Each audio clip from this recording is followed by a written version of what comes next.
In studio, a special guest, friend of mine, Dr. Dennis Ross. Hello, Dennis. Good morning. How are you? Great. Nice to have you. You and I bumped into each other at Dwight D. Eisenhower Airport toward the end of last year. We were both heading in different directions. Yes. You said, hey, I got this event I'm working on. I'd love to talk to you about it. So here we are a few months later, and this is pretty great, and I'm kind of bummed out. I'm going to miss it. Amy and I will be out of town, but I hope this becomes an annual thing, and I'll certainly look forward to it to next year. It's called Let Freedom Sing.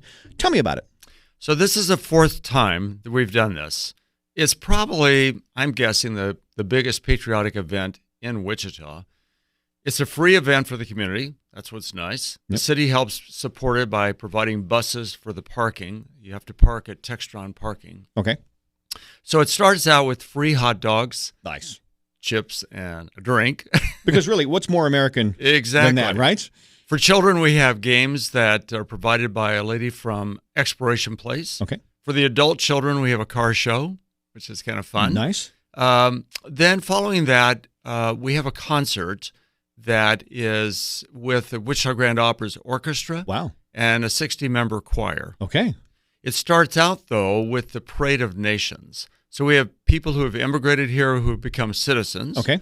Come through the crowd with the flag of their country. Nice. A singer singing Coming to America, the Neil Diamond song. Oh, great. Okay. So when they get there, they put their flag down, pick up a small American flag, and lead the crowd in saying the Pledge of Allegiance. Oh, isn't that amazing? And following that, the national anthem. We have a jet flyover. We get approval from the Pentagon for that. Wow. Then the concert includes the 1812 Overture. We have cannons from the National Guard for that. Oh, wow. Fireworks at the end. Because if you've never heard the 1812 Overture with cannons, it is amazing. It gives you chills. It does. It really does. Yeah. And then we also, I guess before this all starts, we have skydivers bringing in the flag too. Oh, sounds like an amazing time. A great way to spend 4th of July weekend and make that a part of your 4th of July weekend. Now, you and I were having a conversation off air. I was born in England. Right. I would love to carry that flag at next year's event. Yes. One of my fondest memories was the day I got sworn in as an American citizen after taking the test and doing all the paperwork and things, because I was there. This was up in Maine, and I was there with a young man named Salim, and he was from, I want to say, Iraq, and he didn't have any family there with him to celebrate his big day of becoming an American citizen. So we took this great picture together, and I sent it to him because he wanted to show it to his family. And it was just one of those things that's always going to stick with me about how special it was for both of us to take that step towards citizenship. Actually, what you brought up is something we're considering adding if I can get it arranged. Yes. And that would be having a federal judge swearing some new citizens at the event. Yes.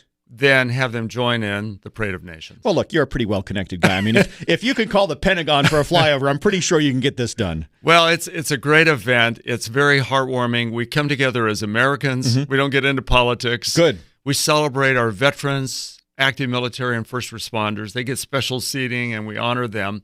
We do the Armed Forces Salute, which has all the different music from the different services.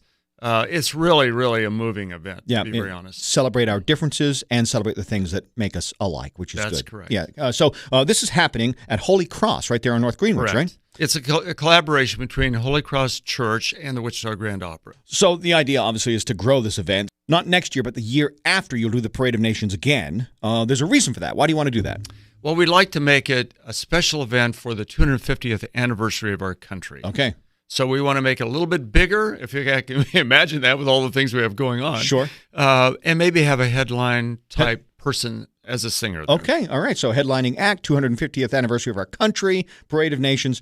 I'm there. Let Freedom Sing, Saturday, July 1st, right smack dab in the middle of your 4th of July weekend, and I encourage you to be a part of this. And again, best part, free and hot dogs. That's it. That's where you had me. That's it. And a real quick plug, Dr. Dennis Ross, you wrote a book. I've written a couple of books, but one I have read, The Perfect Match. It's a medical drama with some intrigue. I finished it. I loved it. If you're looking for a good read for the summer while you're kicking back with your feet up on the hammock or something, go ahead and look for that wherever you get your books. Thanks a lot.